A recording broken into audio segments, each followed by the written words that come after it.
لیکن بزرگ نے چونکہ جو نیکی کا کام کرنے والے ہوں ان کو چاہیے بڑے صبر کا مظاہرہ کرنا پڑتا ہے، جذبات میں نہیں آنا پڑتا، صبر۔ جب سر پہ مارا تو ظاہر سی بات ہے کہ سر میں شدید چوٹیں آئیں، لیکن بزرگ نے کوئی ری ایکشن نہیں دیا۔ مرید آگے بڑھنا چاہے لیکن بزرگ نے روک دیا تو مریدوں نے کہا کم سے کم آپ بد دعا تو دے دیجئے، اس بے غیرت نے تو آپ کا کوئی لحاظ نہیں کیا۔ تو بزرگ کی زبان سے یہ نکلا، اے اللہ تو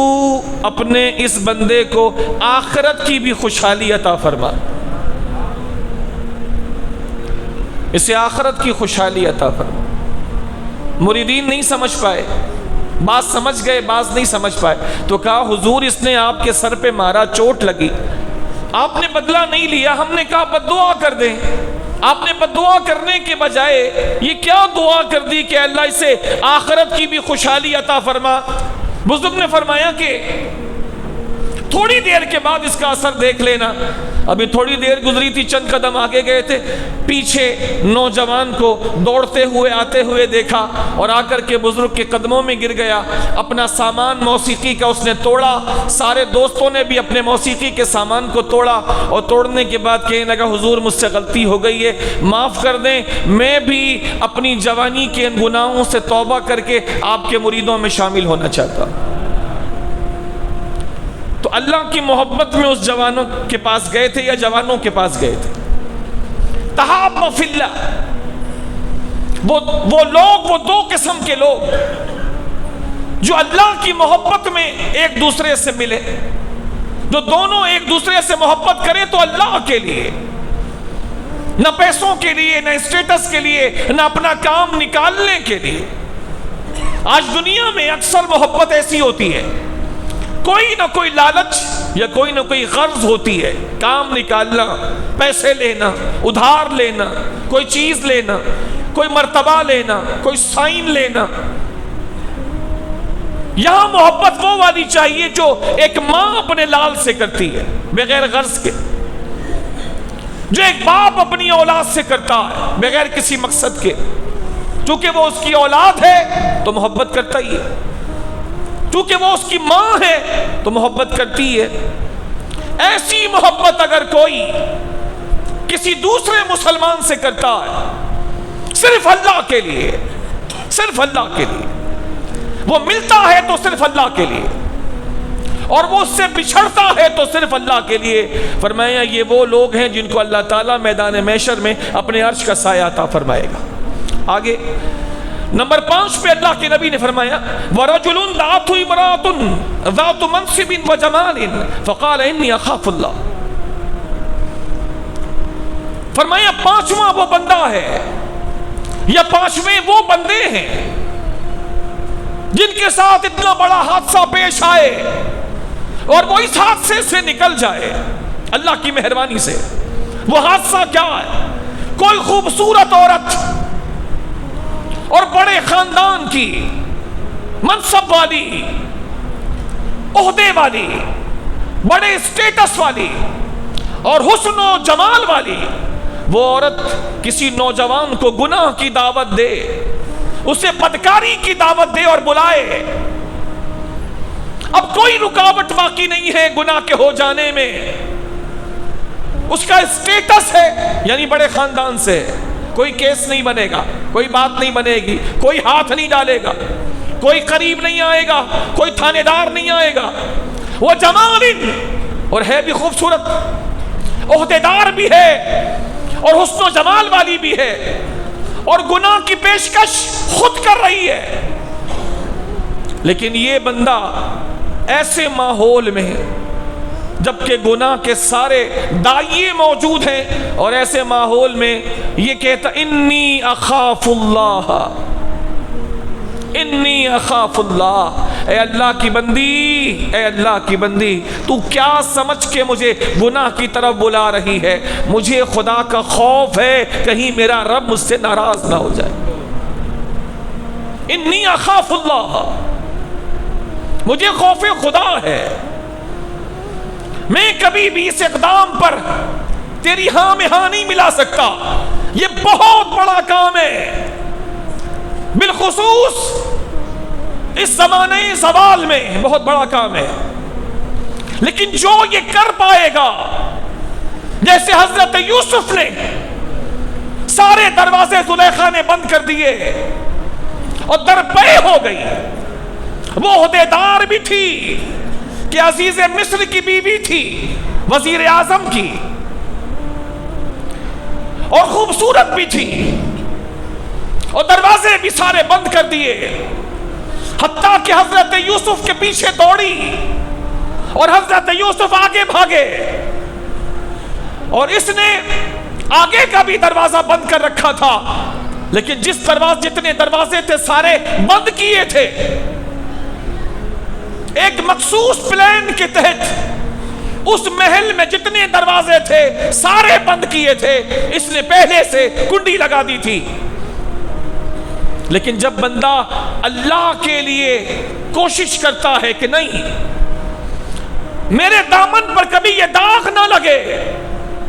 کبھی میں اللہ کو ناراض کرنے والا کام نہ کروں، تو وہ دروازے سارے زلیخا نے خود بند کیے تھے۔ لیکن جب حضرت یوسف اپنے آپ کو بچانے کے لیے جب زلیخا نے کہا ہائی تلک، کیا بات ہے کہ میری طرف توجہ نہیں کرتا، آ اور گناہ کی طرف آ، تو حضرت یوسف کی زبان سے پہلا لفظ نکلا معاذ اللہ معاذ اللہ، اللہ کی پناہ اللہ کی پناہ، اور بھاگے۔ ایک نبی کے اوپر داؤ چلایا گیا شیطان کی طرف سے، نبی بھاگے،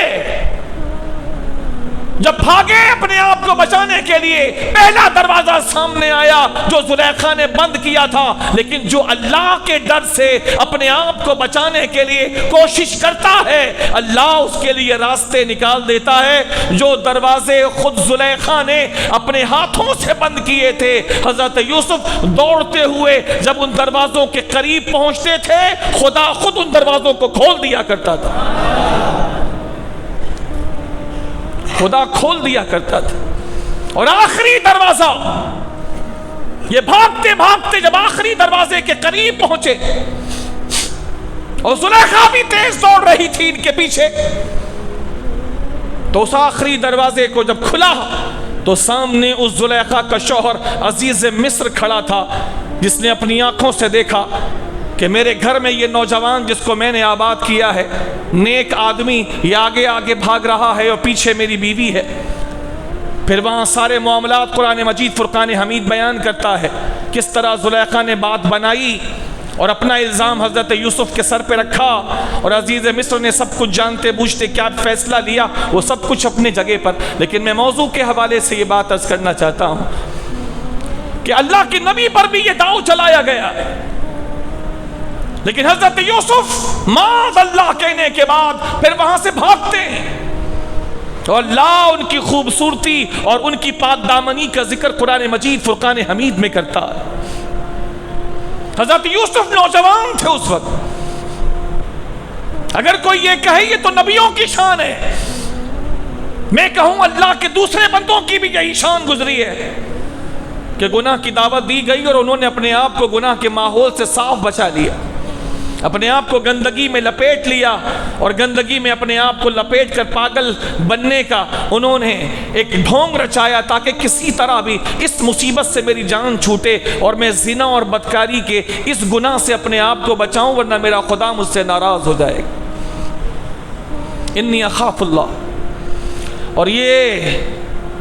اتنا بڑا کام ہے کہ خداوند عالم ایسے بندوں کو اپنے عرش کے سائے میں بروز حشر جگہ عطا فرمائے گا۔ اختصار سے میں چھٹی اور ساتویں بات بھی عرض کر دوں جو حدیث پاک میں ہے۔ چھٹا گروہ وہ فرمایا وَرَجُلٌ تَصَدَّقَ بِصَدَقَةٍ فَأَخْفَاهَا حَتَّى لَا تَعْلَمَ شِمَالُهُ مَا تُنْفِقُ يَمِينُهُ۔ فرمایا چھٹا وہ بندہ اور چھٹے وہ بندے، بندہ کہہ کے سارے بندے مراد ہیں جو اس طرح کا عمل کریں، وہ بندے جو اللہ کی راہ میں اپنا مال خرچ کریں، پیسہ ہو تو پیسہ، یا اس کے علاوہ کوئی اور نعمت ہو تو وہ علم ہے، خاص طور پر یہاں پیسوں کا اور مال کا ذکر ہے، وہ پیسے ہوں وہ کمبل ہو، سردی میں کمبل ہو، وہ زیور ہو، وہ سونا ہو، وہ چاندی ہو، وہ راشن ہو، وہ کسی کے لیے کپڑے ہوں، کسی کے لیے جوتے ہوں، کسی کے لیے دستار ہو، صدقہ دے اللہ کی راہ میں، اور دینے میں اتنا پیور ہو، وہ اتنا پیور ہو، خالص اللہ کے لیے ایسا دینے والا ہو کہ وہ اس طرح چھپا کر کے لوگوں سے دے، اس طرح چھپا کے دے کہ دوسرے تو دوسرے رہے، غیر تو غیر رہا، اس کے جسم میں جو دو ہاتھ ساتھ ساتھ ہیں، لینے میں، دینے میں، اٹھانے میں، رکھنے میں، اتنا چھپا کے اللہ کے نام پر کسی کو دینے کے لیے پیش کرے کہ دائیں ہاتھ نے جو دیا ہو بائیں ہاتھ کو بھی پتہ نہ چلے، دائیں ہاتھ نے جو دیا ہو بائیں ہاتھ کو بھی پتہ نہ چلے۔ ہمارے یہاں تو ڈھنڈورے پیٹنے والے ہوتے ہیں، وہ اچھا وہ جو جس کی شادی ہو رہی ہے، ہاں یتیم بچی ہے، 50,000 روپے میں نے دی، کسی کو بتانا مت، کھانے میں کم پڑ رہے تھے، 50,000 میں نے دی۔ اچھا وہ جو آج اچھی جاب کر رہا ہے نا،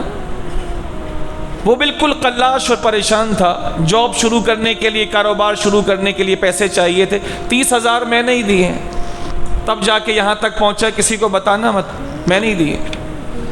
یہ حالت ہوتی ہے۔ اعلان کر دو مسجد میں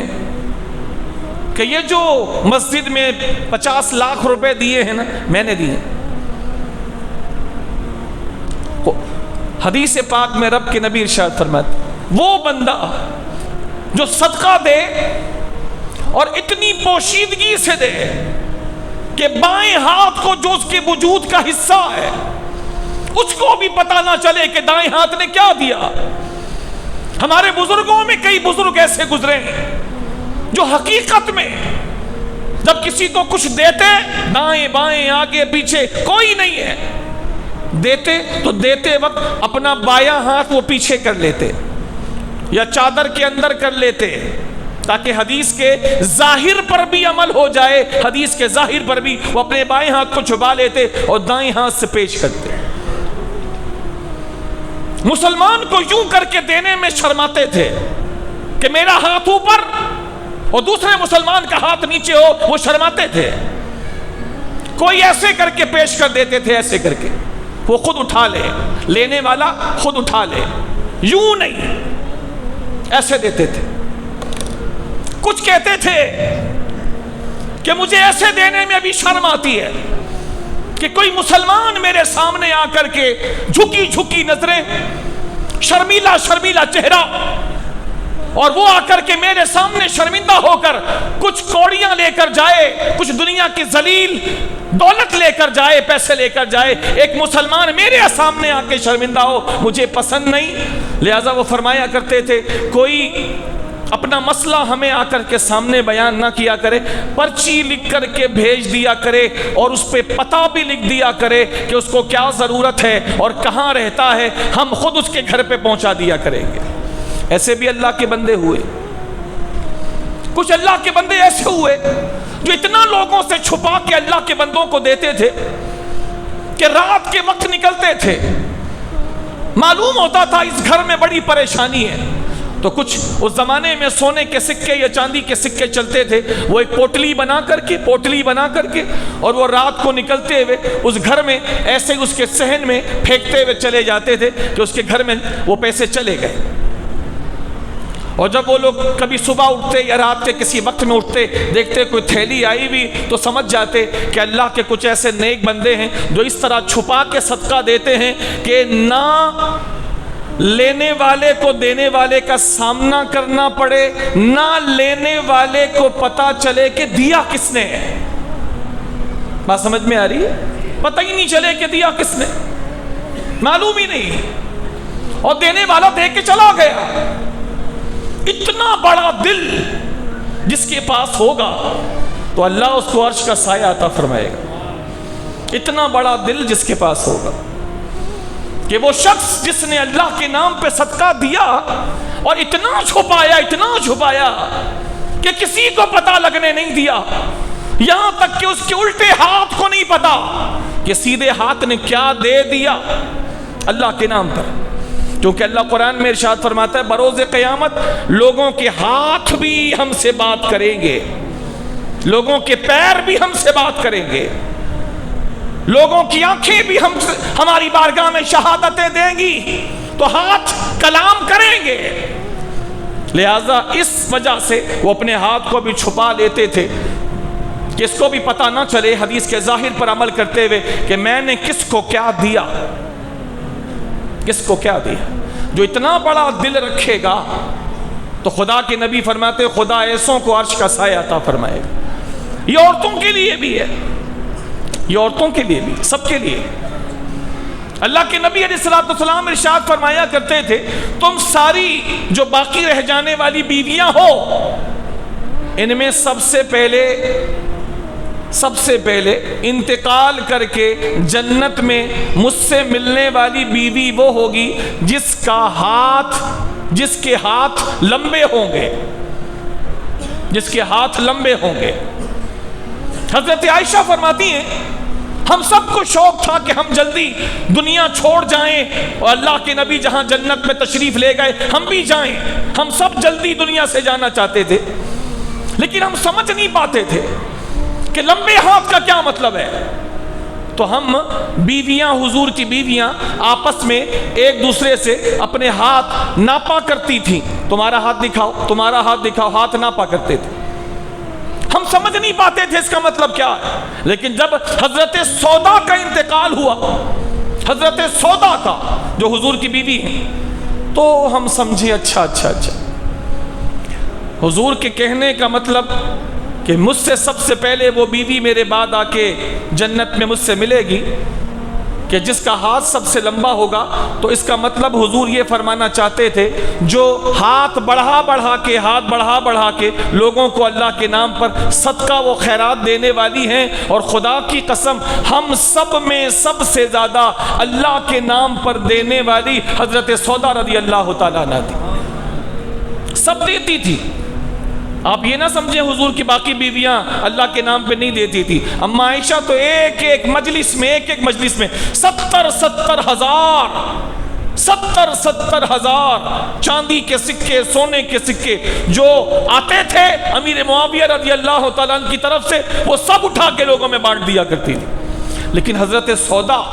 بہت زیادہ اللہ کے نام پہ خرچ کرتی تھی۔ اور آخری بات سن لیں تاکہ حدیث مکمل ہو جائے۔ میرے نبی نے 7واں بندہ بتایا، فرمایا وَرَجُلٌ ذَكَرَ اللَّهَ خَالِيًا فَفَاضَتْ وَرَجُلٌ ذَكَرَ اللَّهَ خَالِيًا فَفَاضَتْ عَيْنَاهُ۔ فرمایا 7واں بندہ، اس میں سب داخل ہیں، عورتیں بھی، باقی افراد بھی سب داخل ہیں۔ فرمایا وہ لوگ، یہاں فرمایا وہ بندہ، مانا ہے وہ لوگ جس نے تنہائی میں خدا کو یاد کیا ہو، ذکر اللہ خالیا، جس نے تنہائی میں اللہ کو یاد کیا ہو، اور اللہ کو جب یاد اس نے کیا ہو تو اس کی آنکھوں سے آنسو جاری ہو گئے، ہائے ظالم نفس تو نے کیا کیا، ایسے خدا کو ناراض کروا دیا تو نے جو 70 ماؤں سے زیادہ پیار کرنے والا ہے، تنہائی میں خدا کو یاد کیا ہو، تنہائی میں۔ آپ خود کبھی غور کریں، ہزاروں افراد اپنا فیصلہ کریں کہ کبھی خدا صرف محبت کی بنیاد پر بھی کبھی خدا کی یاد آئی ہے؟ یہ مانگنا ہے تو خدا سے مانگ لو، یہ مانگنا ہے خدا سے مانگ لو، اچھی بات ہے، سب اللہ سے مانگنا چاہیے، سب کچھ، زندگی سے لے کے زندگی کی ساری نعمتیں تک سب اللہ سے مانگنی چاہیے، وہ بالکل ٹھیک بات ہے۔ میں اس سے اوپر کی ایک بات کرنا چاہ رہا ہوں، کیا کبھی خدا کو بغیر مقصد کے بھی یاد کیا ہے؟ ارے محبت کرنے والوں کو بھی مقصد سے یاد کیا جاتا ہے، چلو وہ اس کی مہربانی ہے، وہ فرماتا مجھے سے مانگو، مجھے سے مانگو، مجھے سے مانگو، مانگو گے تو خوشی ہوگی، اچھی بات ہے، مانگو، سب کچھ مانگو، لیکن کبھی بغیر مانگنے کے بھی خدا کو یاد کیا کہ مجھ جیسے ذلیل اور کمینے کو بھی اللہ تعالیٰ نے عزت کے ساتھ زندہ رکھا ہے، کتنی مہربانی ہے تیری، تو نے اپنا حبیب اتنا مہربان عطا فرمایا، تو کتنا مہربان ہوگا، میری سوچیں بھی تھک جاتی ہیں سوچ کے۔ تو کتنا مہربان ہوگا. کبھی اس طرح خدا کو یاد کیا؟ میں کیا کرتا ہوں، میرا خدا میرے ساتھ کیا کرتا ہے. میں اس کو یاد کیے بغیر اٹھتا ہوں، یاد کیے بغیر سوتا ہوں، لیکن وہ ایک لمحے کے لیے بھی مجھ سے اپنی نعمتیں نہیں روکتا. کانوں میں گناہ کا سامان جمع کرتا ہوں، آنکھوں میں گناہ کے سامان جمع کرتا ہوں، دل و دماغ خدا کی نافرمانیوں کی چیزوں سے بھری ہوئی ہے، لیکن نہ وہ میرے دل کی دھڑکنیں روکتا ہے، نہ میرے کانوں کے کنیکشن ختم کرتا ہے، نہ آنکھوں کی بصارت میری زائل کرتا ہے، نہ میری کسی نعمت کو ختم کرتا ہے. وہ کیسا خدا ہے، وہ کتنا مہربان خدا ہے. فرمایا کہ وہ تنہائی میں خدا کو یاد کرے. وَرَجُلٌ ذَكَرَ اللَّهَ خَالِيًا، تنہائی میں یاد کرے. فَفَادَتْ عَيْنَاهُ فَفَادَتْ عَيْنَاهُ. ہائے میرے رب، میں تیری رحمتوں کے قربان جاؤں. تو ایسے بغیرتوں کو بھی پال رہا ہے. میں تو اوروں کا نہیں جانتا، میں اپنے سامنے اپنے آپ کو دیکھتا ہوں. تو نے مجھ جیسے بغیرت کو بھی عزت کے ساتھ رکھا ہے. میں تیری رحمتوں پہ قربان جاؤں. تنہائی میں یاد کیا ہو، رب پہ پیار آیا ہو، آنسو بہہ گئے ہوں. رب کے نبی نے فرمایا جو ایسا ہوگا اللہ اس کو بھی میدان قیامت میں عرش کا سایہ عطا فرمائے. اللہ ہمارے حال پہ رحم فرمائے. وما علینا الا البلاغ المبین.